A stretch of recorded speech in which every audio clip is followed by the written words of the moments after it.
A heavy snowstorm was raging, and great soft flakes fell through the air like feathers shaken from wings. By the side of the roadway sat a poor old woman, her scanty clothing forming but a poor protection from the icy blast of the wind. She was very hungry, for she had tasted no food that day. The day drew in, and she sat and waited. At last the traveler approached. "Poor woman," he cried, pausing to look at her pityingly. "It's hard for you to be out in such weather as this." Then he passed on without giving her anything. The poor woman was naturally disappointed, but grateful for his kind words. By and by, another traveler appeared, this one driving a splendid carriage, warmly wrapped in a great fur cloak. Obeying a sudden impulse with one hand, he let down the carriage window, felt in his pocket, and pulled out a coin. He noticed, instead of silver, he was about to give her a piece of gold. "Dear me, that is far too much," he cried. Before he could return it to his pocket, the coin slipped through his fingers and fell into the snow.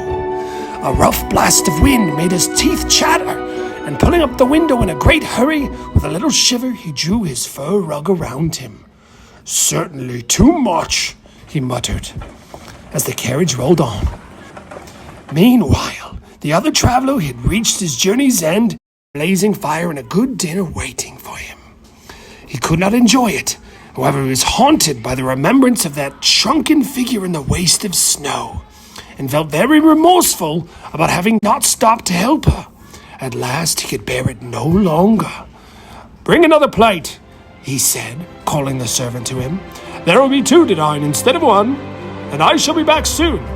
Saying this, he hurried through the darkness to the spot where he left the old woman.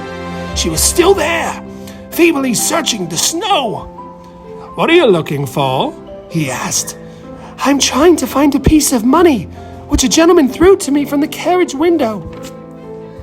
"I'm afraid you'll never find it now," he said. "Come with me," he added consolingly. "I will take you to my inn, where there's a bright fire and a good dinner waiting for both of us. You shall be my guest." The poor woman could scarcely believe her good fortune. But amidst the good deeds that had been done that day, it was the greatest one that had been done by the man who repented from his hardness and faced once more the bitter cold, that he might share his comforts with a fellow creature so much less fortunate than himself.